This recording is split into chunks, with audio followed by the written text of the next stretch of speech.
We back, another great episode of Motivational Monday. First and foremost, thank y'all to everybody who's been liking and subscribing to each one of our videos, man. We've been growing, man. Thank y'all so much. If you know anybody who's a creative, entrepreneur, anything that they have going on, have them hit the link, as well as like and subscribe our video and send an email to the Brunch Club Atlanta. This week, I have a good friend of mine, a creative, a videographer, Miss Ravin. How you doing? What's up? What's going on? Give me a hug, man. How's everything going? Great, man. I'm so happy to be here. Awesome. On this side of the camera. Yeah, I'm glad to have you here, actually. Yeah. So, you already kind of understand a little bit about Motivational Monday, and I kind of want to have you come on here to tell us a little bit about your story. Just tell us a little bit about yourself, man. So for the people who don't know you, what's your name, first and last name, as well as like what platform and what do you work on? Okay, so my name is Ravin Joseph. Okay. I go by Ravin Vision on socials, Ravin in the Sun as well, Ravin. I am a photographer, videographer, overall creative. Anything that I want to get done on a set, I kind of just figure out how to do it. Wow, okay. And yeah. So tell us a little bit like what brought you. Are you from Georgia? Where are you from exactly? No. So I was born in Guyana. Okay. I came to this country when I was 8 years old. I lived in New York. I lived in Brooklyn and Queens. And then after college, I went to college in Connecticut. And after college, I moved back home for 2 years because my grandparents were coming from Guyana. And they literally just went back like yesterday. Oh wow, so they've been here this long? For 7 years. They've been here for okay. 7 years. And yeah, so I moved back home to help out with my grandparents. I spent 2 years in the house with both of my grandmother, my grandfather, and my mom. That was interesting. Yeah. And then after 2 years though, I was kind of ready to live on my own. So I'm like, all right, I'm gonna find an apartment in Queens, New York. That is a big no. Like Jamaica, Queens? Yeah. Okay. Well, I was living in South Ozone Park, so it was very close to Jamaica. Okay. And so I was looking for apartments, and I really tried.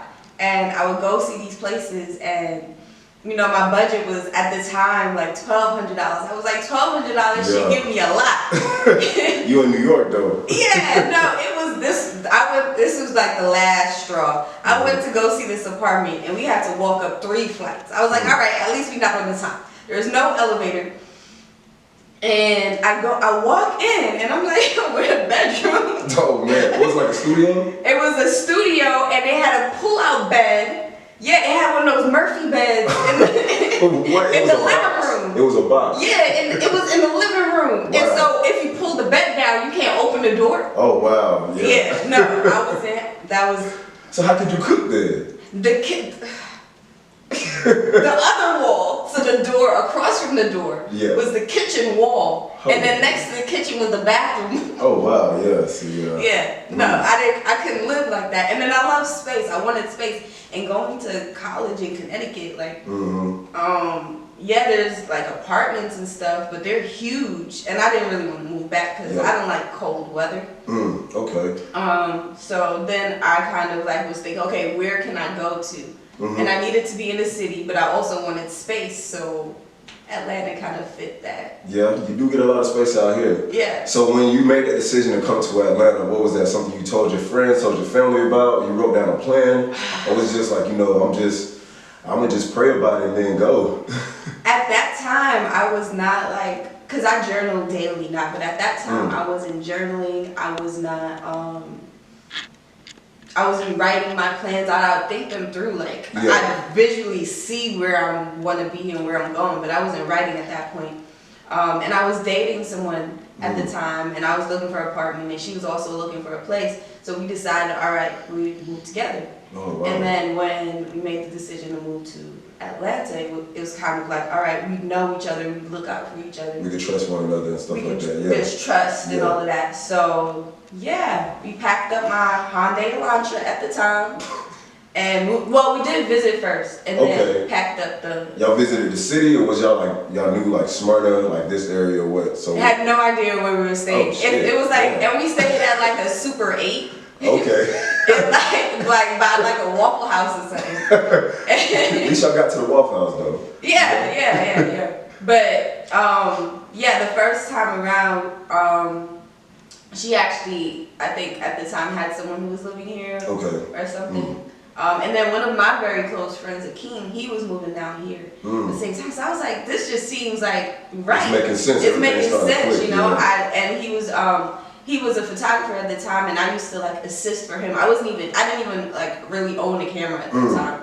I used to like assist for him, and that was only really because like we like wingman for each other with the models. So you kind of understudied him and seeing how he worked. No, it was purely to get girls' phone numbers. Hey, she real. I told you you gonna like her. No, it was purely. But I also liked working the camera. And he would always get passes to Fashion Week. So I was like, I want to be there. Like he was like, but you gotta do work. You know, you're gonna have to hold the camera. I'll do all of that. I'll hand out your business cards, everything. I got you. As long as I'm here, that's all that matters. As long as I'm here. So me and the King, we did some dope things together. So then thinking about it, I was like, why wouldn't I also trust him? And I know he'd have my back moving down here. Yeah, that's true. So yeah, we moved to Sandy Springs, and he literally lived in an apartment building like 5 minutes away. Wow. Like a community 5 minutes away. So it was like perfect. That made sense. When I first moved, I moved to Sandy Springs too. Yeah, right off the exit. Yep, Roswell Road. Oh, I was in Circa 400, right by where Kroger is. Oh, Northridge. Yeah, Northridge. That's what I was there before I came in. Yeah, so. Oh man. Was there any type of nervousness behind, like, when you moving down here? I mean, I know you had somebody with you, but you know, it's just. Yes and no. So I don't think I've ever been afraid to like leave home, and whenever I do, it's because like I am so ready. Like from high school to college, I went away to school to Connecticut, and I was like so ready. Like I need to be in a different space. Like I feel like when I've learned enough in a space or around a certain amount of people, my body and my mind, physically, you need to get out of here. Yeah, because you start thinking from others, like how their viewpoints are and stuff like that. Especially when you're confessing certain things you're struggling with or whatnot too. Yeah, I can feel that's like suffocating kind of in a way. Yeah, and then I was in the house with my grandparents and my mom, and I loved them to death. But it's like, at the time I was like 24, 25. Yeah, it's like, I need to leave the nest. Yeah, eventually. I gotta go. I love y'all. I know we haven't seen each other in a very long time, but I had to get away from my house when I was 17. I was like, yeah. My mama, she called me about 7 times a day. I can only imagine if I was living with her. Right. So. No, and even going to college, like, not being in the same house with my mom, like, really helped develop our relationship. Okay.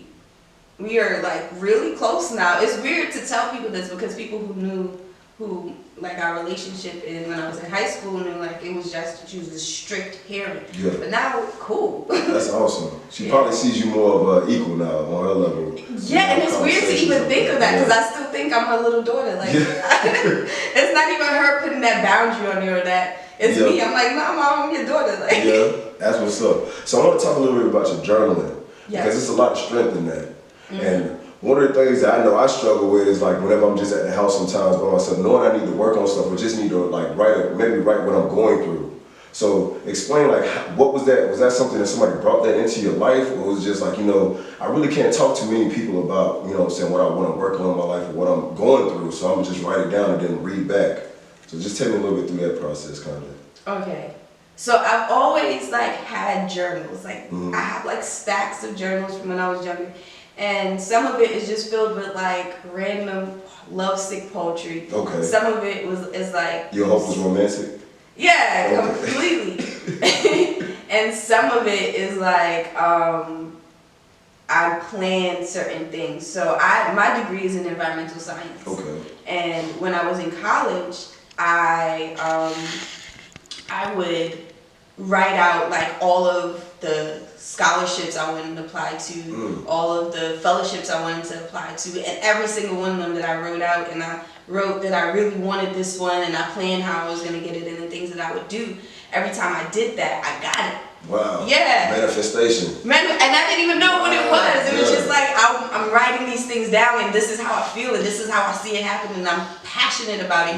And I look back at those sometimes, and even while I'm doing something, like I write or I collect like little trinkets from where I go.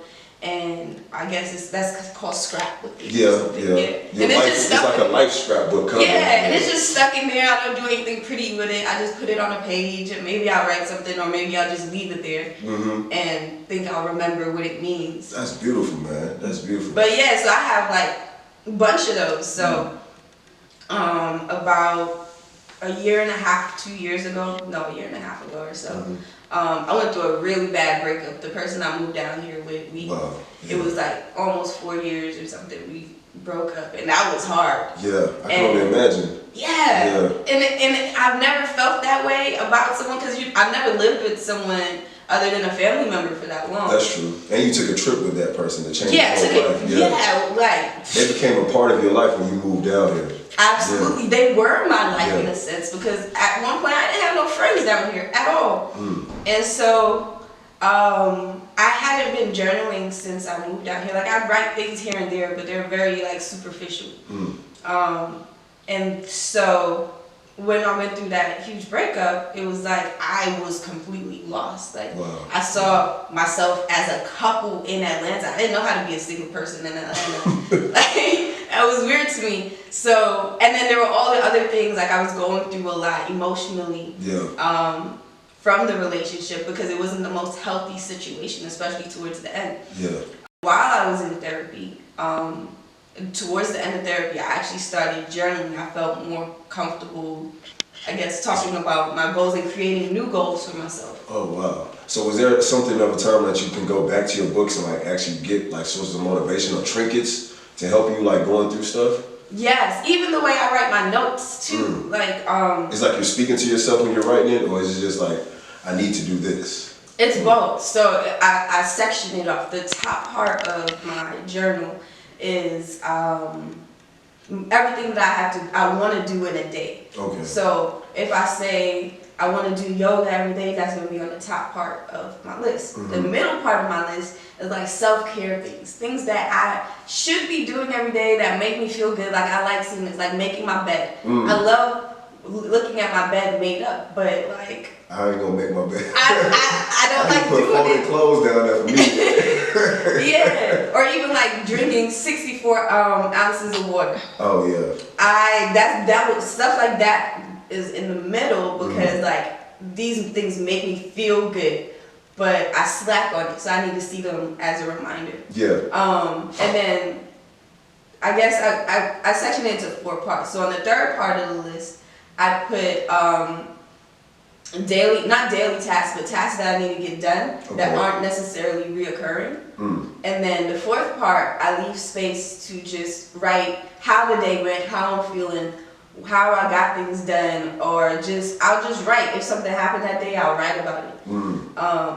And I do that every day. And also in the top part, every day I need to be journaling, so I put that on the top. And then I plan the next day by writing the things I want to do, the thing that might be coming up that's not... that's good with your memory too as well. Yeah, because I can look back at the day and see what I was doing, because my brain doesn't work that way. I don't think in the same timeline. So I'll think back on a day, and I literally have to have had an activity on that day to remember what I was doing. But if it was just a normal day, I feel like I'm on autopilot sometimes. Yeah, that could be that. The weed does it too sometimes. Don't it? Yeah. That's true, but in a sense, it's kind of like you're managing your life, though. And that's the beautiful aspect of that.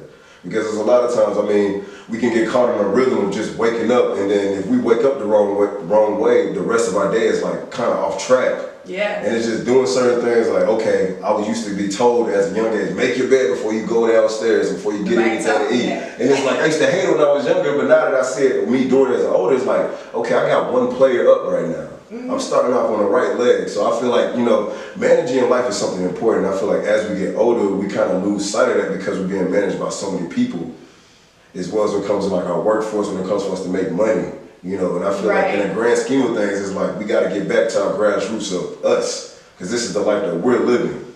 Right, okay. And I think I left out a part of the story, because when I moved down here, I was not an entrepreneur. I was not doing photography. Okay. I was going to ask you a little bit about that too. Yeah, I worked at an IT company for like 2 years.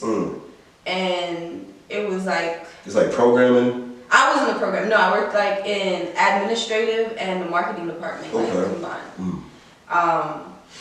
Because before that, I was working at a marketing company, so it kind of like translated over.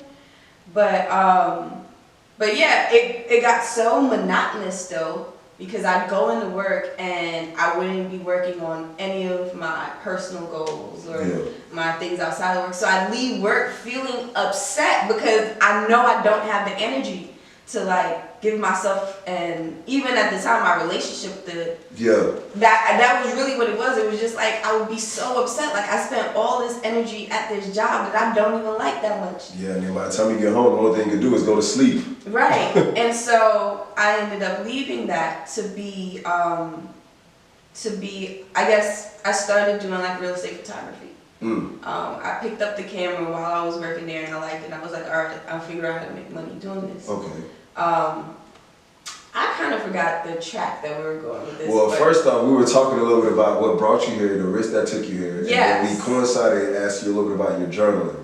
Okay, so we talked a bit about your journaling, and then we kind of, I guess, segued to a little bit of point of focusing how you subconsciously started managing your life. Right. And that kind of brought a point in the job that you was working Okay, that's where I was trying to. So doing that job, I was not managing my life. Okay. You know, I was managed by the people that you was getting a check from. I had to be there at a certain time. I had to do everything that they wanted me to do in a day, and then I had to leave at a certain time. And when I got home, I didn't want to do anything. I just wanted to be. And so I made the decision to leave. And when I did that, I had no idea how to manage my life. I thought it would just come to me. Yeah. I thought I've been just fine working with other people. Like I could do that. And it wasn't so, because if I don't have to be anywhere, I won't wake up. Yeah. And then once I figured out the waking up part. That's a real statement. That's so real. And once I figured out the waking up part, I had to figure out, okay, if I don't make 100 calls a day to agents and interior designers or whatever, no one's gonna book me, because no one knows that I'm a regular. No one knows me. So all right, so I gotta make 100 calls a day. I'm only making 25. You gotta start somewhere though. But where are the hours? You know, I'm thinking, where are the hours? All right, I gotta turn off the TV. I'm not paying for Netflix no more. All right. Now what? But at this time I'm home alone because my ex was out working, and I'm home alone trying to figure these things out. And she come home and I'm sitting in the same spot. But I'm not though, because it took a lot to get me to that spot, and even to stay there for that long doing this work. And she's like, oh, what'd you get done? And I'm just like, I called 25 people today. She was like, oh, did anybody book you? Nah. Not yet. So now you probably like, dang, she probably think I ain't even doing nothing important right now. Right. It seems like I'm just lollygagging.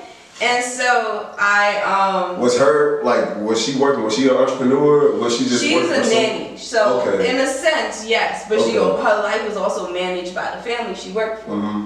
You know, it was in the kind of thing where she did set her schedule, but once they said she had to be here and do this, that's where she had to be and do for that amount of time. Like her day was set taking care of them kids. Exactly. That was my day. My day. I don't even know what task I need to get done in order to do this effectively. You know, at first I had to, like, yes, I read blogs, and some of the calls that I did make when I was making calls, I'd make calls to other real estate photographers. And some of them were really friendly and interested in talking to me. So I ended up staying on the phone with a real estate photographer for like 30, 40 minutes. I was supposed to be a whole full-blown conversation where you supposed to be fighting like 6 other people. And that time I could have called, but it was also insightful because I learned about the seasons of photography. Some of them told me, you know, where they started and possible places I could call and how to deal with agents. And they talked to me about like, I guess the programs they used to edit and things like that, what they were using on their website. Okay, the types of software. Yeah, so I was like, I thought those were valuable conversations, but then I'm still not doing the things to make me money in that time. So it was very frustrating. And also, like I said, I quit my job. I had a little bit of savings, but you know, that was running out fast. Yeah, you ain't got no job, you quit.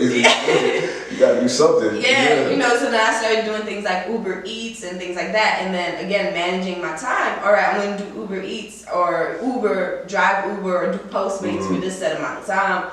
And then I'm going to go back home and then do this. But it doesn't work that way because, you know, for me, if I'm driving for 5-6 hours, I'm tired. Yeah. Like, I'm done for. Like, don't talk to me until the next day, done for. And so again, it was another mismanagement because I needed to do a task. I needed to be able to do two things. One, hopefully they were the same, but I needed to make money and I needed to feel fulfilled in a way. Like I'm using my gifts, my creative skills. Like you wanted to wake up with a purpose. I wanted to wake up with a purpose, or at least feel like I am creating my purpose. Okay. Walking in the right direction. And I didn't feel that way. I felt like I was walking against the wall. I kept bouncing off the walls. I've never felt like I was just walking down a corridor and not bouncing on the walls. So so this didn't happen for me though until a year and a half ago or so. Wow. All that time I was doing all these things that weren't working for me, and I kept running into people that weren't the people that I needed to work with. Yes. And I'm a person, I teach myself a lot of things, but if I know someone else who can do it, I'd like to do it with them. Or at least learn how they do something. Yeah. Like with a math problem. There's a couple other ways to solve a problem, but at least learning a formula, you can at least get a head start, at least how to approach the problem. That part. Yeah. So a year and a half ago, I started therapy, started journaling because I started thinking more about what do I want, how do I want to feel in a day, and what's going to create that feeling for me. And it took me, like, my journal has different things because the tasks change, how long I do things change, but I have to have like a little hobby. I have to feel like I'm learning something outside of the things that I'm doing to make money. Okay. Because if not, then if all I'm doing is doing the things to make money, then I feel like if I don't make money, I feel unfulfilled. So I needed something that made me feel fulfilled, and I have a guitar. I've been trying to learn guitar since I was in high school. So that's on my list. I practice the guitar every day. Okay. And so things like that. And like I said, making my bed. I love seeing my bed made. And once I do that, that's the first task that I get to check off. Okay. And like you said, now, okay. You gotta step up on the day. Yeah, you feel, it gives me this little rush, this emotional rush. And I'm like, all right, well, what else can I get done, you know?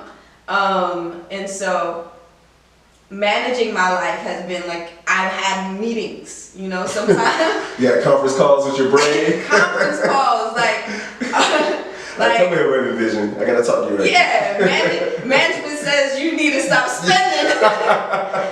You need to do some work. You need to start calling some folks. Yeah. Management says that you need to management says you need to wake up early. Yeah. You know? And that's how I would talk to myself. Like, if I was going into work, what would my manager be telling me? I have to look at myself. Like, I'm an employee.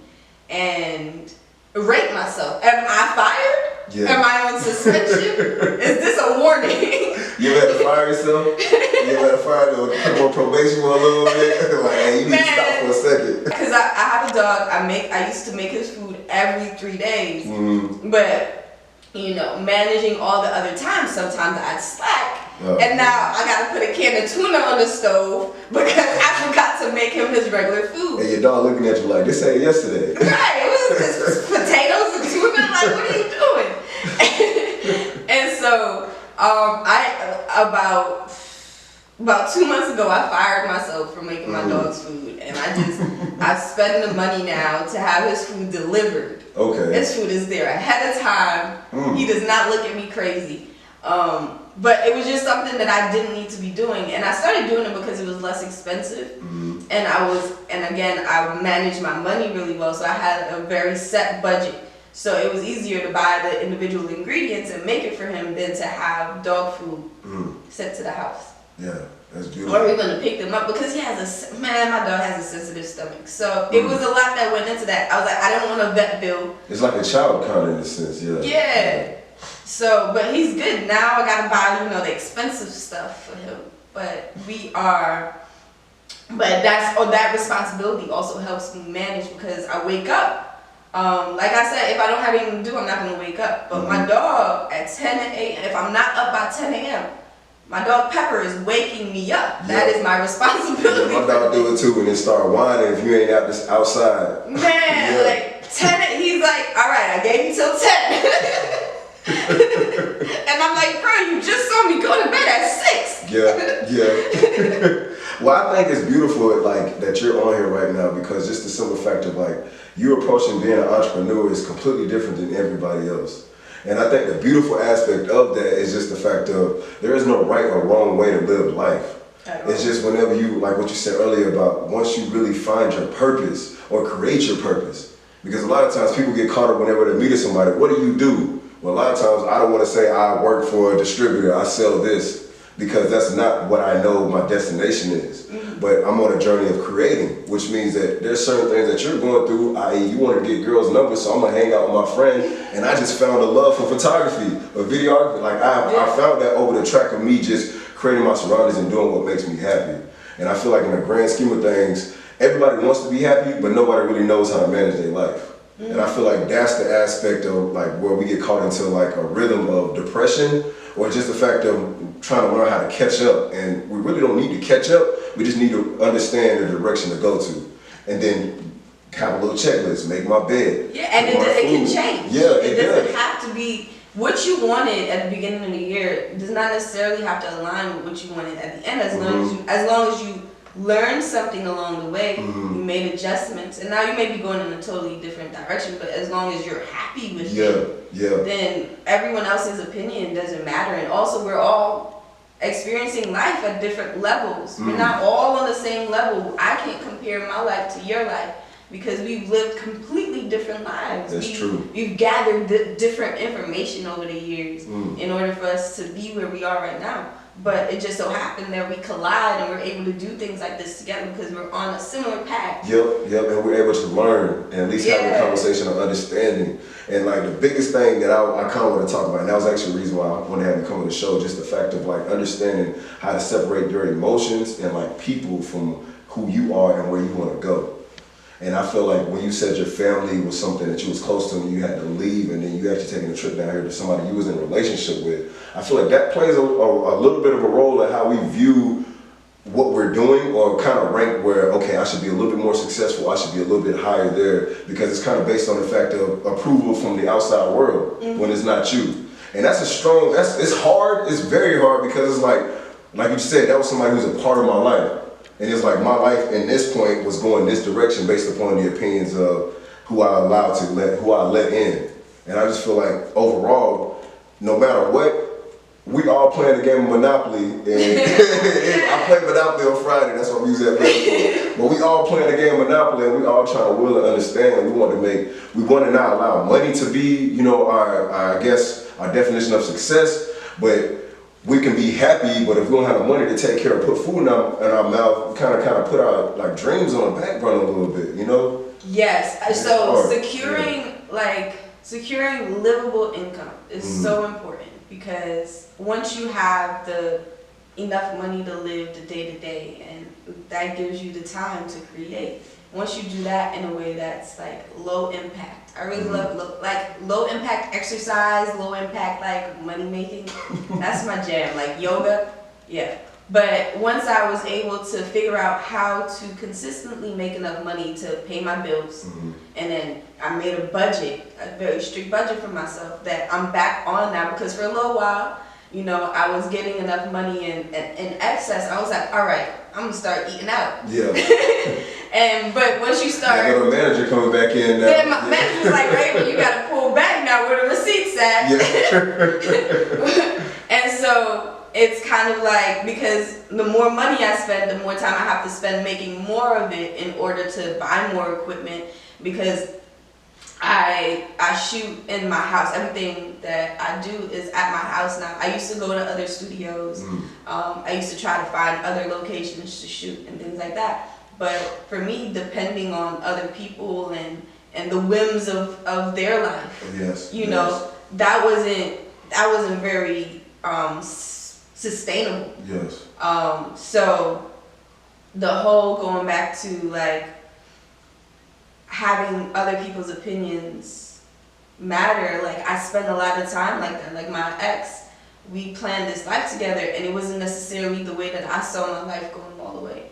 you know. But because we were doing this, and they tell you, you know, relationships, you're supposed to give and take and compromise and stuff like that. I thought that I needed to give up some of the things that I wanted to accommodate her into my life.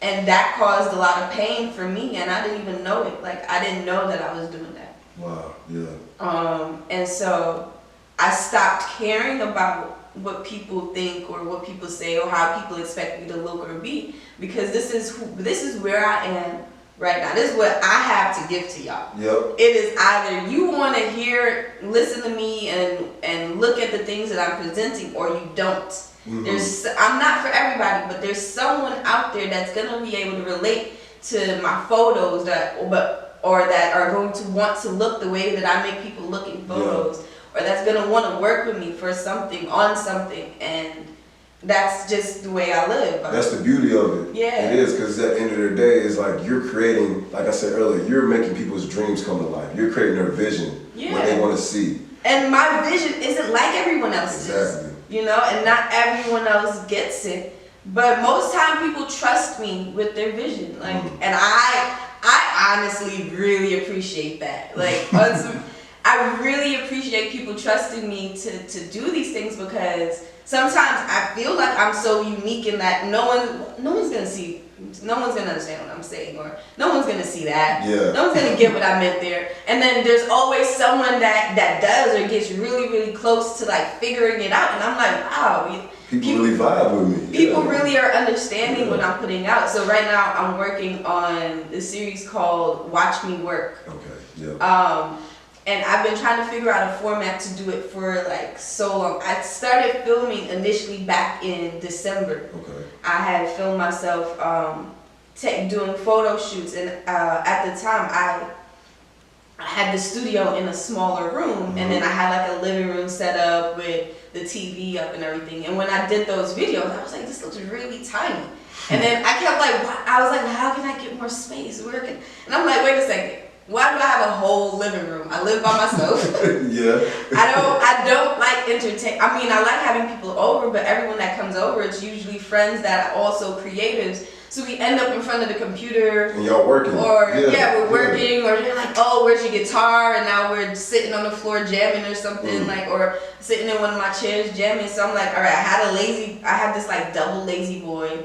I had like a big old TV out there. I don't even remember what else I had out there. I got rid of like the lazy boy and all of the unessential furniture. Did you get rid of the TV? No. Oh, okay. Absolutely not. I put the TV on like one of those 2x4 bookshelves, and then I put wheels on it so that you can move it I can swivel it when I need to. And so I would move that from the room to the living room, and then I got these brackets to put up on like the whole wall, and it's like, I think like 10 or 12 feet wide. I think it's 10 feet wide. And so now I put backdrops there. But even before I did that, I had like the stands up, and I also paint. So I would paint backdrops or something like that.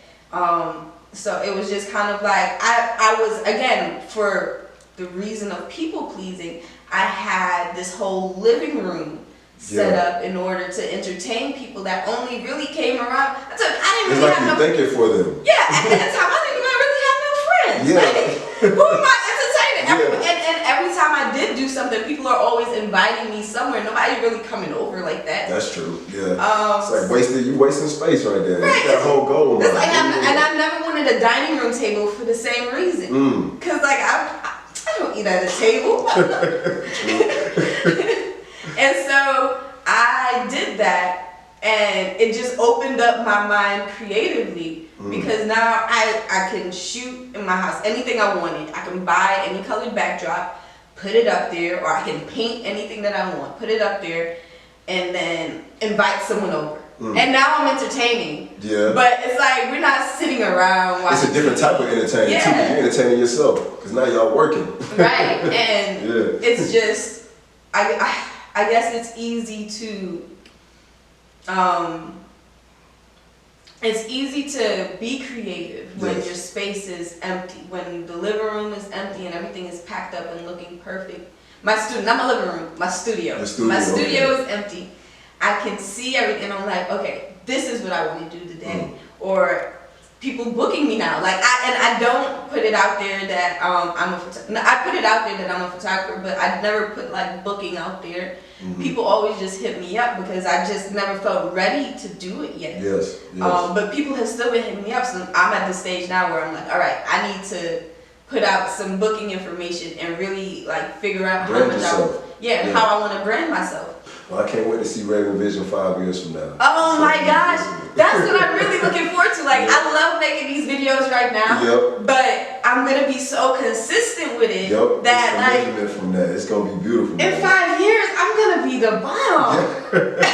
And some. Yeah, and right now I know I'm great, but it's just the beginning. Thank you so much, Motivation Monday. This has been Ravin Vision, and you can find me on Instagram at Ravin in the Sun, RAVININTHESUN, and also on YouTube you can find me as Ravin Vision. Watch me work, and I have 3 episodes out right now. By the time you watch this, I probably will have more. So definitely check it out, subscribe, like all of the Motivational Monday pages. Like, you should be tapped in right now. Thank you.